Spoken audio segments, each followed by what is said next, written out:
지난 주말 뉴저지에서 고국의 정취를 흠뻑 느낄 수 있는 추석 대잔치가 열렸습니다. 올해 추석 행사에서는 한국의 한복 명인들을 초청해 한복 패션쇼와 전통 혼례식 행사가 KBN 주관으로 열려 주목을 받았습니다. 문재인 대통령과 트럼프 대통령이 오늘 오후 뉴욕 맨하탄에서 정상회담을 가졌습니다.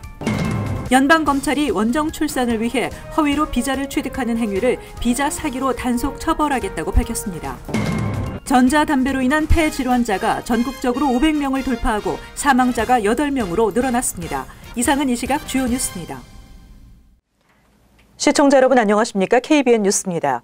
지난 주말 뉴저지에서 고국의 정취를 흠뻑 느낄 수 있는 추석잔치 행사가 열렸습니다.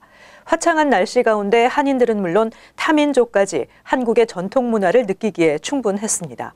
뉴저지 추석잔치 이모저모를 임동규 기자가 전해드립니다. 한민족 최대 명절 추석을 기념하는 뉴저지 한인회 추석맞이 대잔치가 뉴 오버팩 공원에서 개최됐습니다.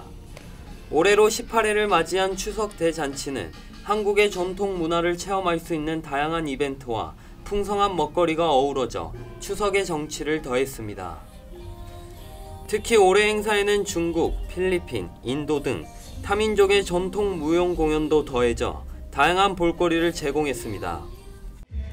또 아주 흥겨운 시간이 되셨기를 바랍니다. 그리고 앞으로도 뉴저지 한인의 또 지속적인 관심과 또 후원을 부탁드리고 또 이런 행사를 위해서 후원해 주신 여러 기업들과 또 개인들께 진심으로 감사를 드립니다. 토요일 개회식에는 뉴저지를 대표하는 정치인들이 총출동했습니다. 로버트 메넨데즈 연방상원 의원과 뉴저지 주 의원들 그리고 버겐 카운티 주요 정치인들도 모두 참석해 한국의 추석 명절을 축하했습니다. Throughout my life in public service, I have been proud to watch New Jersey's Korean community grow and thrive here in Bergen County and beyond. 특히 메넨데즈 의원은 우리 전통의 한복을 입고 행사장 구석구석을 찾아 한인들과 인사를 나누고 기념사진 촬영을 해 참석자들의 눈길을 끌었습니다. KBN 뉴스 임동규입니다. 올해 추석 행사에서 무엇보다 관객들의 주목을 받은 행사가 있었는데요. 저희 KBN이 주관한 한복 패션쇼와 전통 혼례식이었습니다. 한국의 한복 명인들을 초청해 다양한 한복으로 무대를 가득 채웠습니다. 좀처럼 보기 힘든 행사에 관중들은 박수로 화답했습니다. 계속해서 임동규 기자가 전해드립니다. 한복을 곱게 차려입은 신랑 신부가 맞절을 하고 집례자의 진행에 맞춰 술잔이 오고 갑니다. 어제 추석 대잔치에서 열린 본방송 KBN이 주관한 전통 혼례식. 이국 땅에서 좀처럼 보기 힘든 혼례식에 특히 30여 년 전 한국에서 입양된 입양인 신랑이 참여해 그 의미를 더했습니다. 잠시 후 행사장 무대는 한복 물결로 바뀌었습니다. 왕과 왕비가 궁중복을 입고 런웨이를 장식했으며 우리 전통의 아름다움을 한껏 느낄 수 있는 다양한 한복이 무대를 장식해 관객들의 박수 갈채를 받았습니다. 전통 혼례와 한복 패션쇼는 한국의 한복 명인 이준자 선생과 원앙방 한복연구소 이순옥 대표가 직접 준비한 한복들로 동포들에겐 옛 추억을 선사하고 외국인들에겐 한국의 멋을 체험해 볼 수 있는 시간이었습니다. 이제 학생들한테 이름이 하면은 우리나라 궁중복을 전부 다 지정을 해줬잖아요. 금방 인터넷을 찾아갖고 나는 누구고 딱 그걸 알더라고. 그 인터넷도 물론 잘 되겠지만 우리 젊은이들이 그렇게 인터넷 보고 자기가 어떤 옷을 입는다는 긍지를 가질 때 너무 좋았어요. 올해 뉴저지 추석 대잔치는 다양한 세대와 타민족이 함께 참여한 다양한 콘테스트와 강강술래 등 한인뿐만 아니라 타민족도 함께 어울릴 수 있는 프로그램이 많이 준비되어 있어 한인들만의 축제가 아닌 지역 주민들 모두 함께 즐길 수 있는 행사가 개최됐습니다. KBN 뉴스 임동규입니다. 문재인 대통령과 트럼프 대통령이 오늘 오후 뉴욕 맨하탄에서 정상회담을 가졌습니다. 두 정상은 한미 동맹 강화와 한반도 비핵화에 대한 논의를 했습니다. 어제 오후 2시 50분 전용기 편으로 뉴욕 JFK 국제공항에 도착한 문재인 대통령은 오늘 한 폴란드 정상회담, 한 덴마크 정상회담, 유엔 사무총장 면담에 이어 오늘 오후 5시 15분부터 트럼프 대통령과 대통령 취임 후 9번째 정상회담을 개최했습니다. 오늘 정상회담 장소는 맨하탄 인터컨티넨탈 바클레이 호텔로 문 대통령의 숙소를 트럼프 대통령이 방문하는 형식을 취했습니다. 문 대통령과 트럼프 대통령은 이번 정상회담을 통해 한반도의 완전한 비핵화를 위한 협력 방안에 대해 협의하고 한미 동맹을 더욱 공고화하기 위한 다양한 논의를 한 것으로 알려졌습니다. 문재인 대통령은 내일은 한 호주 정상회담에 이어 유엔 총회 기조 연설 등의 일정이 있으며 25일 귀국길에 오르게 됩니다. 한인 이산 가족들의 북한 가족 상봉 추진 사업에 큰 진전이 있을 것으로 기대되고 있습니다. 민주당 측이 트럼프 행정부의 한인 이산 가족 상봉 추진을 제안했고 이에 대해 국무부가 긍정적인 반응을 보인 것으로 알려졌습니다. 연방하원 외교위원회 아시아 태평양 및 비확산 소위 위원장인 민주당 브래드 셔먼 의원은 북한의 이산 가족을 둔 한인들의 상봉을 추진할 것을 트럼프 행정부에 제안한 것으로 알려졌습니다. 셔먼 소위원장은 소위원회에 출석한 데이빗 스틸웰 국무부 동아시아 태평양 담당 차관보에게 북한에 친척을 둔 10만 명의 미국인이 있다고 전했습니다. 셔먼 의원은 또 2000년 이후 남한과 북한의 거주자를 포함해 최소 21차례의 가족 상봉이 있었지만 한인들은 단 한 번의 상봉도 하지 못했다고 지적하면서 북한과 협상의 한 부분으로 화상 상봉이나 직접 대면을 정부가 추진할 수 있냐고 물었습니다. 앞서 재미 이산가족 추진위원회는 연방 국무부에 105명의 이산가족 명단을 전달한 바 있습니다. 연방검찰이 원정 출산을 위해 허위로 비자를 취득하는 행위를 비자 사기로 단속 처벌하겠다고 밝혔습니다. 원정 출산을 통한 시민권 취득을 금지하려는 트럼프 행정부가 강력한 단속 의지를 밝힌 것으로 분석됩니다. 연방검찰이 지난 1월 중국 공무원과 재력가 등의 원정 출산을 위해 비자 발급 목적을 속여 비자를 받아준 중국인 브로커들에게 비자 사기 혐의 등을 적용한 것으로 확인됐으며 이들은 최대 15년형에 처해질 수 있다고 CNN이 보도했습니다. 연방검찰이 그동안 원정 출산 업체들에 대해 보건법 위반 등의 경범죄 혐의로 기소하는 데 그쳐왔던 것과 달리 강력한 처벌 의지를 밝히고 나선 것입니다. 검찰이 원정 출산 산모와 관련 브로커들에게 연방이민국적법을 확대 적용하려는 것은 비자 사기 혐의를 적용해 10년형 이상이 선고될 수 있는 중범으로 처벌할 수 있기 때문입니다. 한편 한국인 산모들의 원정 출산은 과거에 비해 크게 감소했지만 LA와 오렌지 카운티 고급 주택가에서는 여전히 산후조리원이 주도하는 원정 출산이 성행하고 있어 연방검찰이 주시하고 있는 것으로 알려졌습니다. 이민 변호사들은 허위로 비자를 받게 해주는 원정 출산 알선 브로커들은 명백한 형사처벌 대상이며 비자 신청서에 허위 기재한 산모들도 처벌 대상이 될 수 있다고 밝혔습니다. 한인 원정 출산 업체나 브로커 등이 카톡으로 입국 심사대 통과하는 법을 설명하는 모든 과정도 불법으로 간주되며 입국 시 2차 검색대에서 이 카톡 내용이 적발될 경우 강제 출국 등 형사처벌을 받을 수 있다고 지적했습니다. 최근 민주당의 국가안보대책위원회 공동의장을 맡는 등 정치적 영향력이 커지고 있는 앤디 킴 연방 하원 의원이 취임 후 처음으로 뉴저지 한인들과 만납니다. 시민참여센터가 오는 28일 앤디 킴 의원과 함께하는 타운홀 미팅을 개최합니다. 타운홀 미팅은 뉴저지 소속 연방 하원 의원인 김 의원이 지역 한인들과 만나 헬스케어와 이민, 한반도 평화 문제 등 지역 한인 사회의 현안에 대해 의견을 듣고 의정 활동에 적극 반영하겠다는 계획입니다. 뉴저지 오션 카운티와 벌링턴 카운티가 속한 연방하원 뉴저지 3선거구의 김 의원은 2020년 11월 본선거에서 재선에 도전할 계획으로 올 상반기에만 $120만 넘는 선거자금 모금에 성공하는 등 순조로운 재선 행보를 보이고 있습니다. 또 최근 민주당의 국가안보대책위원회 공동의장을 맡는 등 정치력 영향력도 커지고 있습니다. 전자담배로 인한 폐 질환자가 전국적으로 500명을 돌파하고 사망자가 8명으로 늘어났습니다. 뉴욕주가 최근 가양 전자담배 판매 금지 정책을 실시했으며 각 주 당국이 앞다퉈 전자담배 규제에 나서고 있습니다.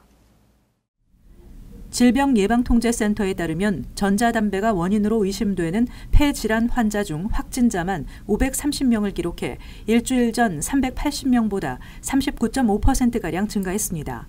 전체 환자의 3분의 2가 18세에서 34세의 연령층이고 그 가운데 4분의 3은 남성으로 파악됐으며 환자 중 16%는 18세 미만 미성년자인 것으로 나타났습니다.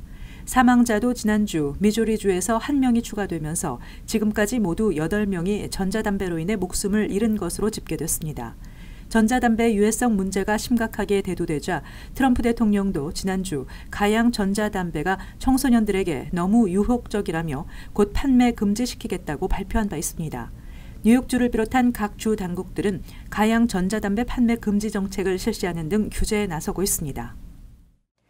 내년부터 기존 보고 양식보다 간소화된 시니어 전용 세금 보고서 양식이 나올 것이라고 국세청이 밝혔습니다. 국세청이 공개한 65세 이상 납세자를 위한 시니어 전용 양식은 사회보장연금, 개인은퇴계좌, 연금 등 은퇴자의 소득을 쉽게 보고할 수 있도록 제작됐습니다.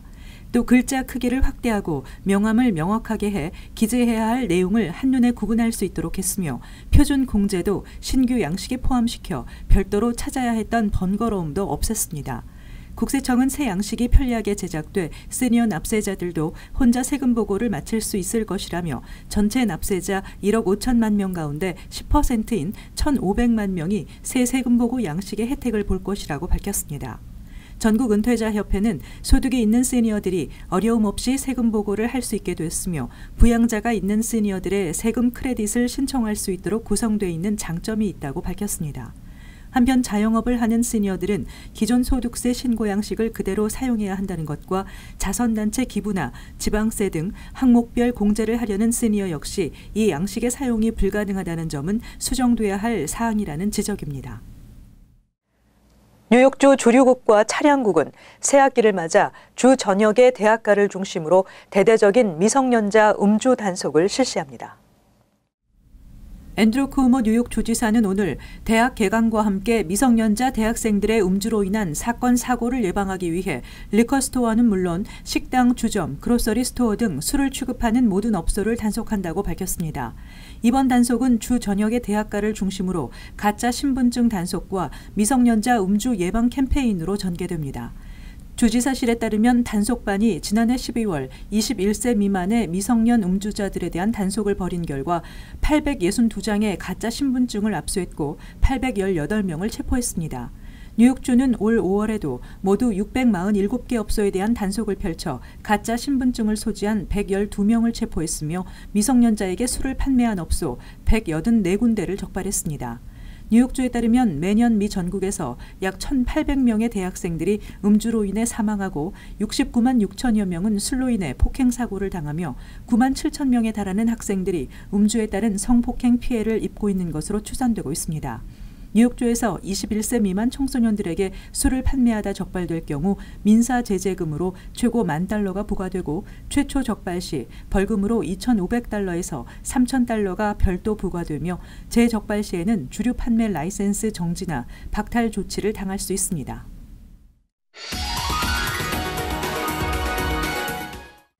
이어서 LA 지역 한인사회 소식입니다. 샌프란시스코에서 한국 추석의 날이 선포됐습니다. 샌프란시스코 시의회는 한국의 대표 명절 추석을 시 차원의 기념일로 지정하자는 결의안을 만장일치로 통과시켰습니다. 이에 따라 앞으로 샌프란시스코시는 매년 음력 8월 15일을 한국 추석의 날로 선포할 예정입니다. 이번 결의안은 베이 지역 한인단체 코리안센터와 캐서린 스테파니 시의원이 주도했으며 결의문엔 한국 문화에서 추석이 갖는 의미와 샌프란시스코 사회에 기여해온 한인 커뮤니티의 업적 등에 대한 내용이 담긴 것으로 알려졌습니다. 애너하임에서 관경병에 걸린 박쥐가 발견돼 주민들의 주의가 요구되고 있습니다. 오렌지 카운티 보건국은 애너하임 지역의 한 빌딩에서 포획된 박쥐에서 광견병 양성 반응이 나왔다며 주민들의 각별한 주의를 당부했습니다.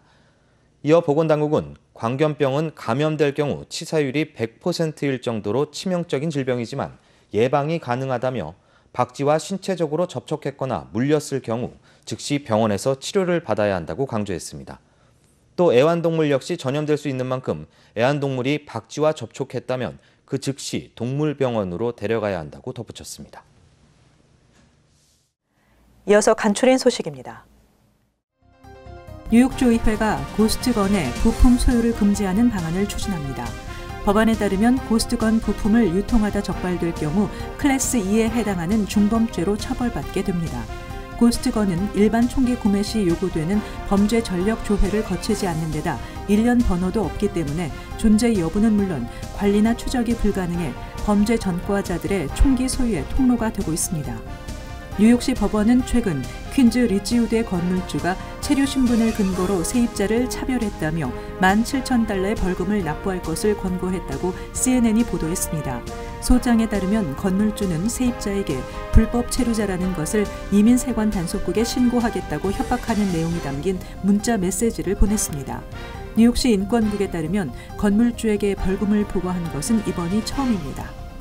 뉴저지주 보건국은 8월 첫 감염자에 이어 최근 2명이 동부말 뇌염에 감염된 것으로 확인됐다고 밝혔습니다. 지난 8월 첫 감염자는 애틀랜틱 카운티 거주 노인이며 최근 확진된 환자 2명은 각각 애틀랜틱 카운티와 유니온 카운티 거주자로 알려졌습니다. 보건국에 따르면 올해 동부말 뇌염 감염자 수는 지난 20년 중에서 가장 많은 숫자이며 현재 주 전체 21개 카운티 중 13개 카운티에서 동부말 뇌염 바이러스 모기가 발견됐습니다. 거버너스 아일랜드의 공연과 전시 행사를 위한 LMCC 아트 센터 앳 거버너스 아일랜드가 개관했습니다. 4만 스퀘어피트 규모의 빈 창고를 개조해 꾸며진 센터는 1층에 실내 카페, 그린하우스와 전시 공간으로 꾸며졌으며 2층은 전시장, 아티스트 작업 공간, 댄스 스튜디오 등으로 구성되어 있습니다. 아트센터는 매주 목요일에서 일요일 오후 12시부터 오후 5시까지 운영합니다. 계속해서 환율과 증권 소식입니다.